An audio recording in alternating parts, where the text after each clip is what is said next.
Assalamu alaikum wa rahmatullahi wa barakatuh. Akkam jirtu ilmaan Oromoo addunyaa mararratti argamtan hundumti keessanii nagaa keessanii ani nagaa godha galata Rabbii. Har'a keki softii kakawoo yookaan immoo bifa chokolaataa qabu hojjenna. Isa hojjechuudhaaf jarreen asirratti qopheeffadhe kana na barbaachisa. Inninis maalinni daakuu kubbaayyaa lamaa fi killee 4 sukkaara kubbaayyaa tokko yookaan dirbaba akkuma sana zayitii kubbaayyaa shaayii takka yookaan dirbaba abbaan aannan paawudarii qabdanu saniidoo jedhamu sana biyya keenyatti isa abbaan qabdanu kubbaayyaa 4 paawudarii isaatti fayyadamuu dandeessanii abbaan hin qabne immoo aannanuma isa akka bishaanii kana fireeshii jechuudha. Kubbaayyaa 4 yookaan 3 itti fayyadamuu dandeessanii anammaa fi kubbaayyaa xixiqqaa 3 itti fayyadame yoo feetan kubbaayyaa isaallee isin agarsiisa. Daakuus aannanis kubbaayyuma kanaan hin fayyadame jechuudha akka wal qixanaa ta'uudhaaf ammallee kakkaawoo maankaa shoorbaa yookaan maankaa gurguddaa 2 yookaan 3dha kan itti fayyadamtanii akka heddummina waan itti fayyadamtan sanaati.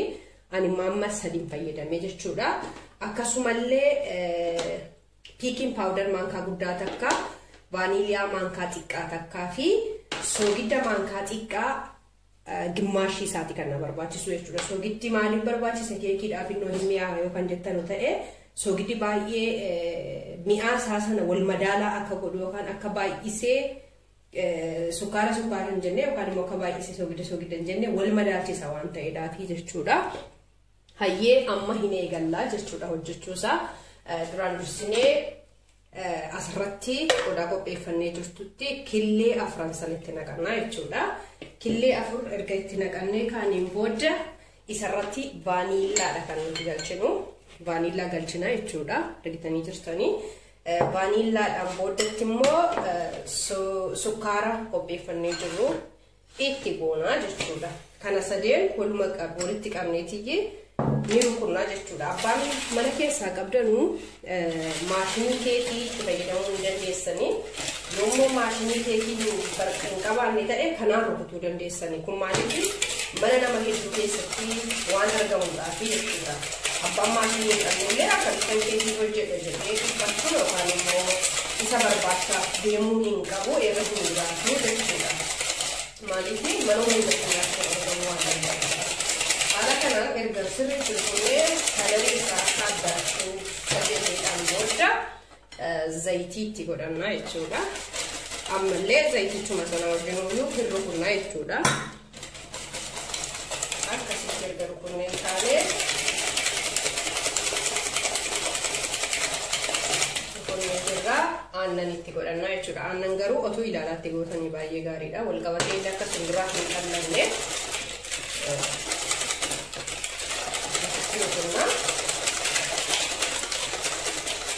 Sana booddee kakawoo keenya dabalannaa jechuudha.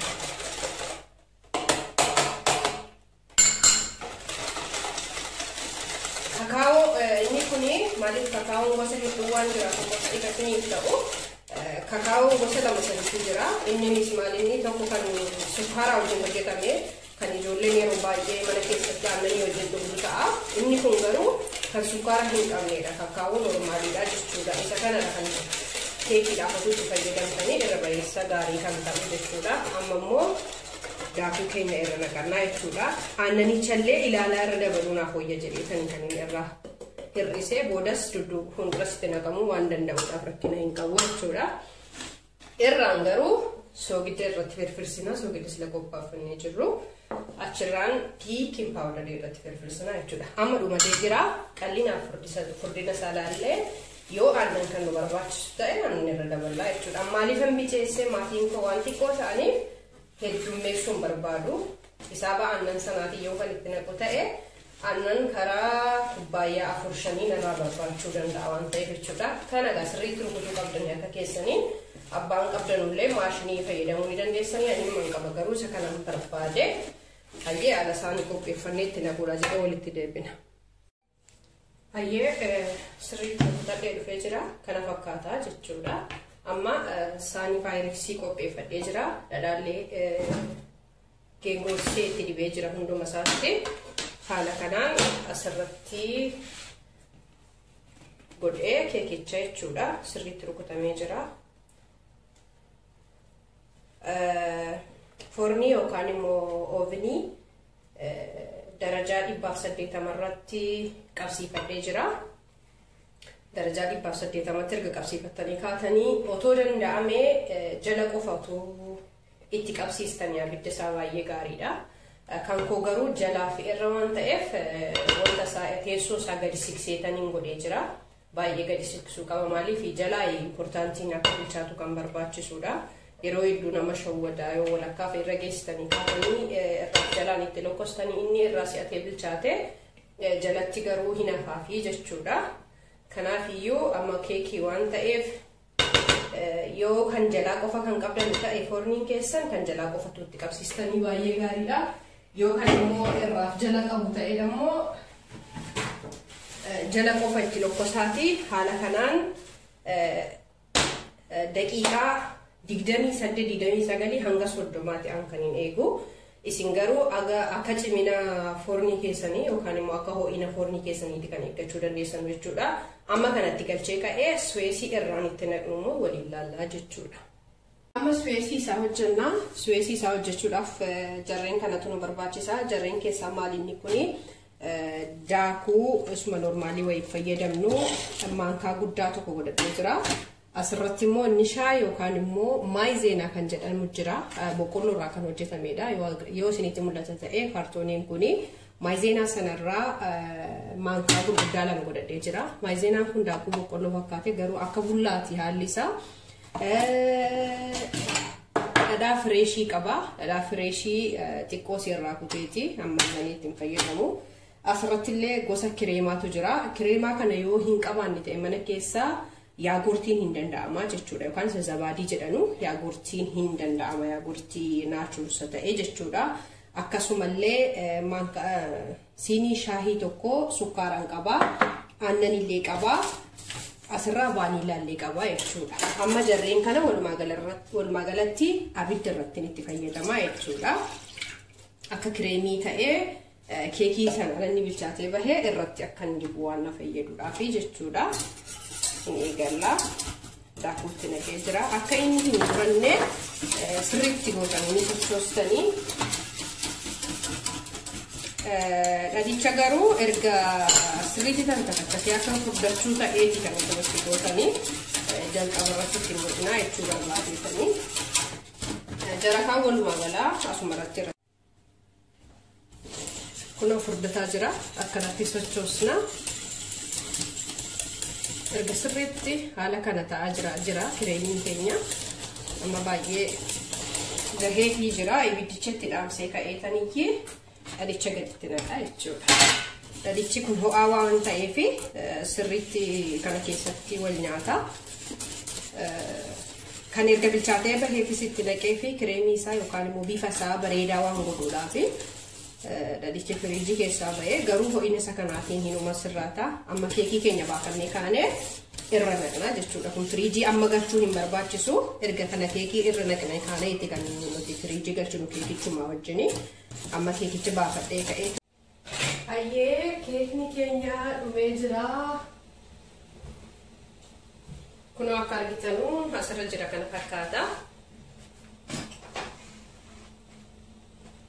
Kana fakkaataa bahee jira jechuudha. Amma maal goonaa? Kireema irratti gochuudhaaf qopheeffannee goonaa jechuudha. Kunoo kana fakkaata bakki hundi isaallee sirriitti bilchaatee jira. Amma kireema keenya xiqqoodhaan irra goonee kaanee immoo waan qabbanaa'ee jiru akka waan itittuu ta'ee jira. Tolee baay'isuu ijoolleen koo hedduun jaallatan yoo irratti waa baay'ate. Kanaafuu akka fedhii isaaniitiin naaf filatamuuf baay'ee irratti hin jedhu yaa dikooriidhumaaf akka ta'uudhaaf malee. Amma erga akkas goonee kaanedha. Firiijii galcha bicuusi akka kireemichi wal qabatu. Nan baay'isee natti fakkaata xiqqoosii keekicha garuu haa ta'u.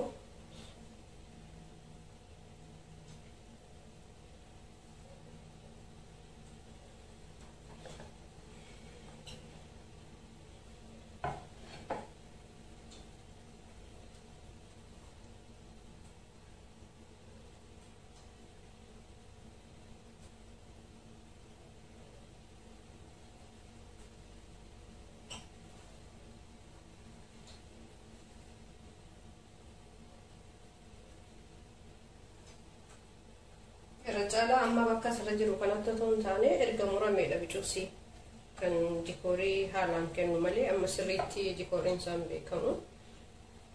Garuu mana keessaaf waan ta'eef hajjii kana waan nama dhibbisullee hin qabu. Haala barbaaddanii yoo barbaadan kireem karameellaa yoo barbaadan diimaa isaatiin istirooberii haala barbaadanii mana keessatti dalagachuu ni dandeessanii jechuudha.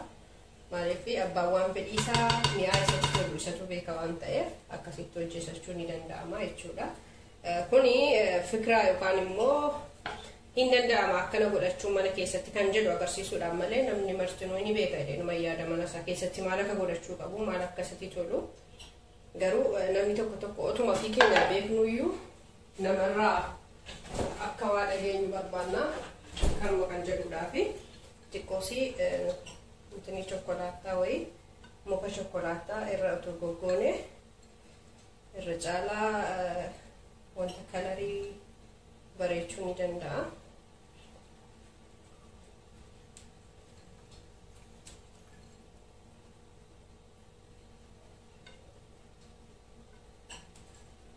Egaa kana fakkaata xiqqoosii immoo firiijii keessa erga keenyeen kaanee booda walitti deebina jechuudha. Sana booda murree waliin qammasnaa jechuudha.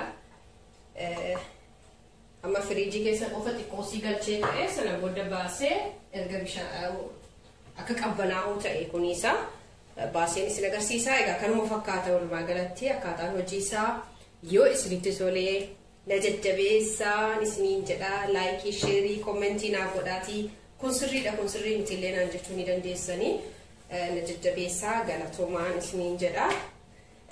Booda immoo baaseen isin agarsiisaa maaliif waga viidiyoo biraatiin walitti deebinutti nagaan naaf turaa galatoomaan isiniin jedha.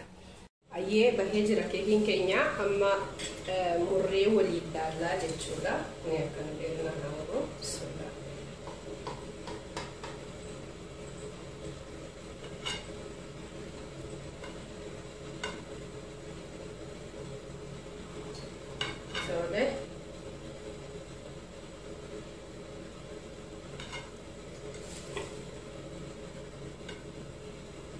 Amma baay'ee qabirraa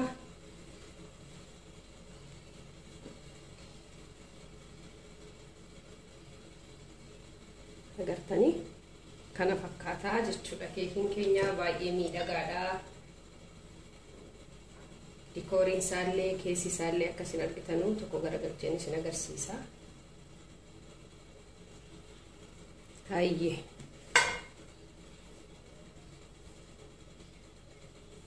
baay'ee bareedaadha. Keessi isaallee hoffaa akka namni barbaadutti kan inni intini jedhee jiru.